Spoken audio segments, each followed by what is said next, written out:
Sabotage.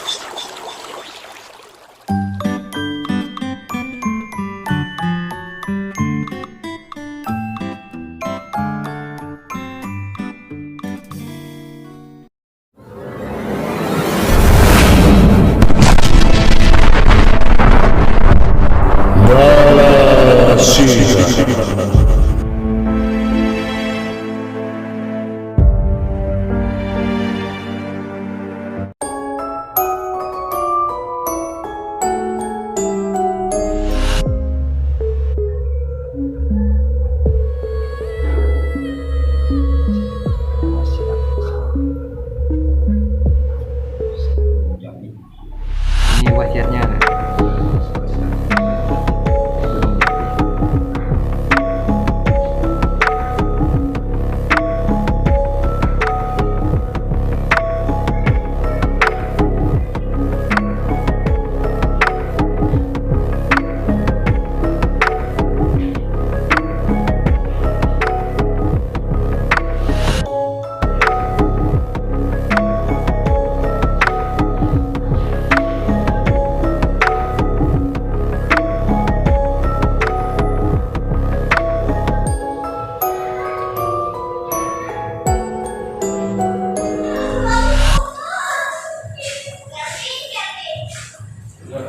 Ruangan museum kan, museum keris Karadenan.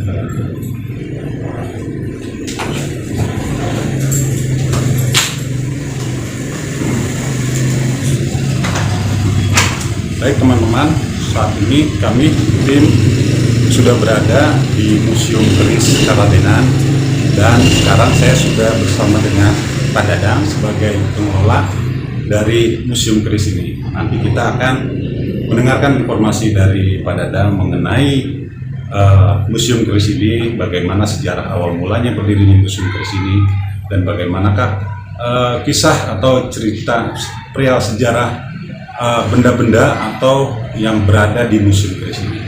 Baik, mari kita akan segera masuk ke dalam museum.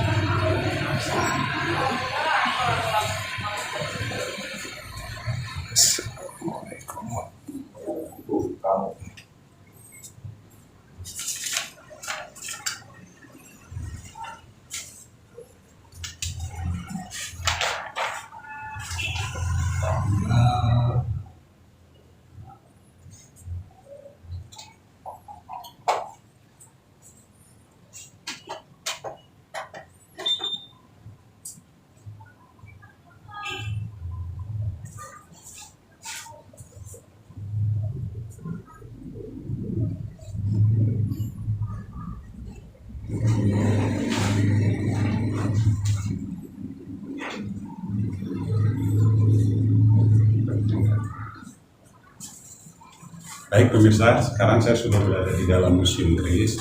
Ya, jadi kita akan mendengarkan penyampaian informasi dari Pak Dadang sebagai pengelola dari museum. Assalamualaikum Pak Dadang. Mohon maaf mengganggunya waktunya ya Pak. Baik, kami ingin mendengarkan bisa tolong Pak disampaikan kepada kami semua mengenai awal mula dari Museum Keris ini Pak. Bagaimanakah kisah awal mulanya berdirinya dari Museum Keris ini? Baiklah, sebelumnya Assalamualaikum warahmatullahi wabarakatuh. Waalaikumsalam warahmatullahi wabarakatuh. Saya sampaikan, saya ucapkan selamat datang di Museum Keris Karadenan yang tepatnya berada di samping bangunan sebuah masjid Jami Al-Atidiyah dengan alamat di RT 4 RW 4 Kelurahan Karadenan, Kecamatan Cibinong, Kabupaten Bogor. Baiklah, tadi sebagaimana yang kita katakan mengenai sejarah awal berdirinya museum Keris. Jadi Museum Keris Karadenan ini didirikan tepatnya pada tanggal 1 November 2015. Iya, jadi memang belum lama ya Pak. Belum lama. Kenapa harus didirikan sebuah museum ini? Ya karena memang kebetulan sekali masyarakat Karadenan kaum ini khususnya dan umumnya warga Karadenan itu masing-masing individu itu mereka terwarisi Pak. mereka terwarisi minimal satu buah pucuk atau bilah keris maupun gobang atau hal yang lainnya itu diterima secara turun temurun, Pak. Oh, Ya, jadi diterima secara estafet daripada leluhur. Nah, alhamdulillah di sini hampir satu kampung. satu kampung Iya, semua mempunyai. Nah, kenapa memang museum ini tadi sampaikan pertama juga untuk menjaga kepunahan, Pak. Jadi menjaga kepunahan dalam rangka melestarikan agar peninggalan pelurinya tetap terjaga dan lestari sampai nanti pada anak cucu kita. Ya, jadi jangan sampai nanti hanya sebuah cerita dulu. Oh iya. Iya, dulu banyak keris, nenek kita, kakek kita, buyut kita, tapi mana fisiknya? Iya, betul. Makanya ketika di museum insya Allah mereka akan menikmati dan melihat peninggalan tersebut sampai secara turun-temurun. Nah, itulah diantaranya kenapa museum ini didirikan gitu. Jadi pada prinsipnya museum ini dibangun ini adalah untuk menjaga peninggalan orang tua terdahulu dari kepunahan. Betul. Ya, jadi memang di mana keris ini kan merupakan bisa dikatakan cagar budaya juga cagar budaya jadi diri bangsa juga yang harus dijaga dan dilestarikan oleh generasi penerusnya, Pak ya. Betul. Dan itu makanya dibangunlah museum ini sehingga para generasi yang mereka untuk agar tidak hilang dan agar bisa terawat peninggalannya itu diserahkan ke sini mungkin seperti itu. Jadi sehingga nanti anak cucunya ketika ingin lihat tinggal datang ke sini. Betul, seperti itu ya. Memang itulah teman-teman, jadi memang dasar dari Pak Dadang untuk membangun museum keris ini adalah bagaimana untuk menjaga dan melestarikan benda bersejarah peninggalan orang tua terdahulu. Dan yang Pak Dadang yang di dalam museum ini peninggalan ini apakah memang peninggalan orang tua terdahulu atau Pak ada yang sudah lama, ada apa aja ini yang di dalam sini? Bisa tolong dijelaskan sampaikan Pak Dadang. Jadi koleksi pusat-pusat di museum ini diantaranya ada kudi, ada kujang, nanti saya menjelaskan satu persatu ya. Boleh. Ada juga borok panjang atau gobang seperti ini ya. Yang ini gobangnya borok panjang. Oh, ini gobang. Ya, ada juga kudi. Oh, kudi. Ya, kudi. Oh, ini kudi. Ya. Ada juga kujang. Terus ada juga ini senjata atau keris sajen. Keris sajen. Ya, kuntu sajen. Majapahit ya. Ada juga di sini sebuah gamelan.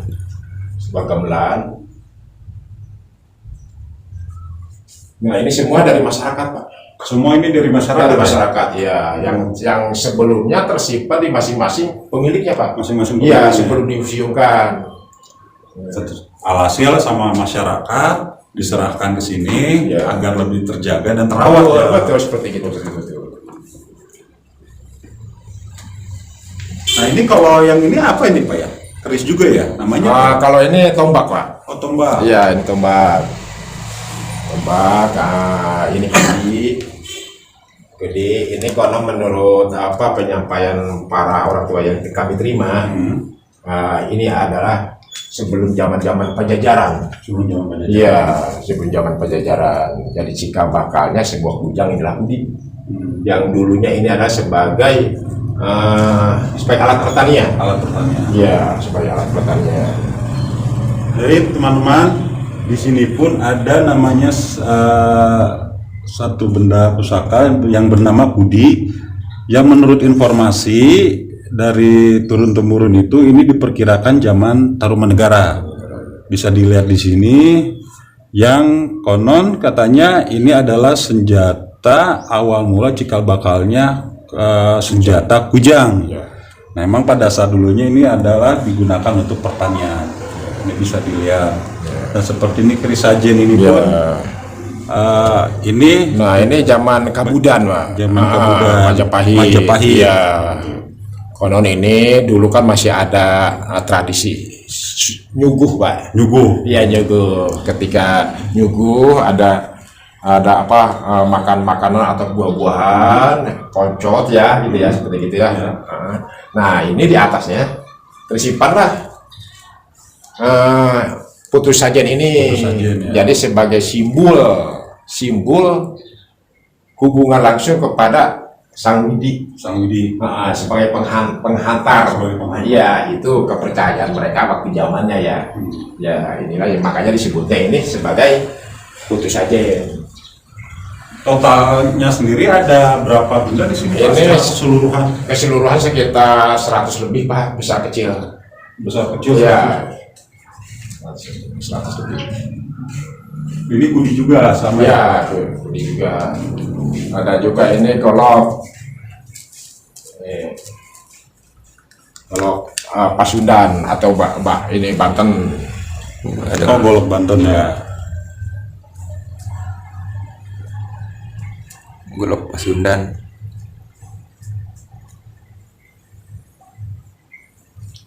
Jadi memang sudah termakan usia, Pak. Kalau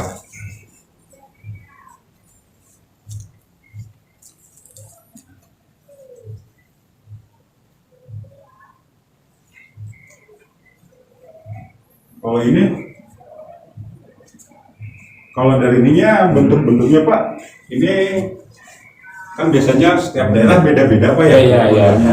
Nah, kalau bentuk-bentuk kayak gini diperkirakan itu perkara kalau bentuk seperti gini barangkanya, Pak ya. Ya. Ini di zaman Pasundan. Iya. Nah, lagi kebanyakan kalau zaman Pasundan itu dia lurus. Mulai jalannya lurus ya. Yang kebanyakan lurus. Ya, artinya sudah mengarah kepada itu pengesahan. Iya. Udah mengarah kepada tauhidan. Ya. Makanya model Kristen itu lurus.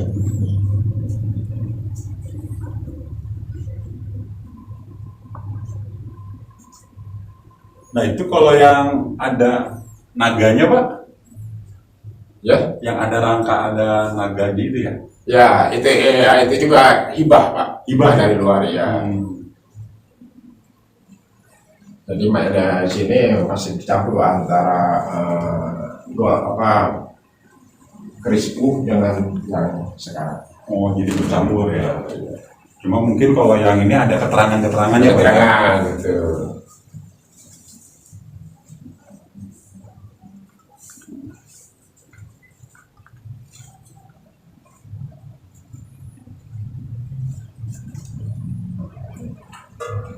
Nah, ini gong nih, Pak, yang disebut gong Sayun. Ini asli peninggalan orang Karadenan, Muara Beres. Ya, Muara Beres. Nah, konon waktu zamannya ini setiap perayaan 17 Agustus kemerdekaan, Ya. ini diarak keliling kaum Pandak ya sebelum Karadenan. Dia ditabur, dia berkeliling. Nah, ini semua digunakan. Nah, ini terakhir dimainkan itu tahun 1960-an. 1960. Ya, terakhir. Sebelum diserahkan ke sini ya. Kalau diserahkan sini, iya betul. Jadi sebelumnya itu dirawat oleh para keturunannya. Ini berikut ini Pak ya? Ya, semua satu perangkat gamelan ini semua. Ini hasil peninggalan orang Muara Beres. Kalau itu apa Pak ya? Yang paling bawah itu? Kalau itu tehel ya, bata merah. Bata merah dulu itu lantai masjid itu. Oh, yang ini ya, Pak? Ya, waktu zaman Belanda lah. Oh, waktu zaman Belanda ini. Waktu bangunan pertama apa? Bangunan berikutnya. Yang udah Enggak lah, yang pertama sana itu batu. Oh, itu Oh, ya? yang batu ya, yang pertama. Terus kan yang ketiganya itu tehel. Kan dulu kan ada tehel merah kuning, Ya. nah baru ke keramik. Jadi ini ini yang terdahulu semua.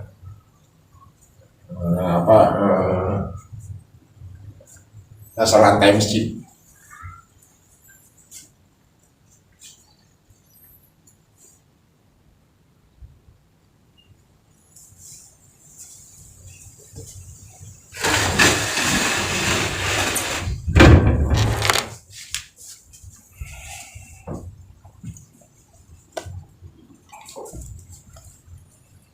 Oh, ini tombak ya. Tombak.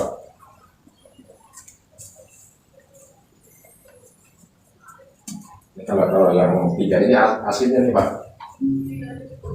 Sama ini. Aslinya nih. Kalau yang ini asli Pak. Yang aslinya yang mana Pak? Ini asli. Oh ini, Tiga. oh, yang 3 asli. Iya.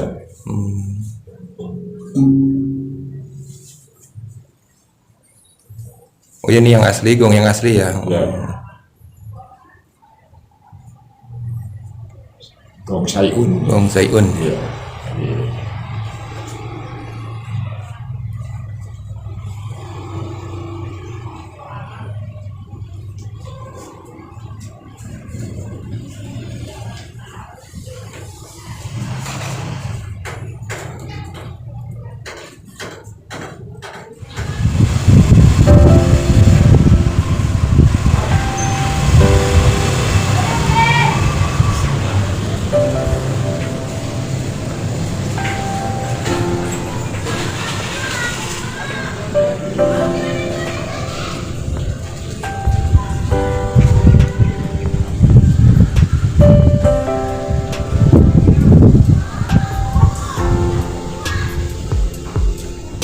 Baik Pak, bisa tolong diceritakan juga kepada kami mengenai tokoh yang berada di sini, beliau yaitu Raden Sapei bin Nasib, gitu kan? Bagaimana mengenai siapakah beliau, bagaimana perjalanan beliau sehingga beliau begitu harum namanya sampai sekarang, seperti itu begitu banyak yang mengenal dan begitu juga banyak yang menziarahinya. Baik, silakan Pak. Baiklah, saya sedikit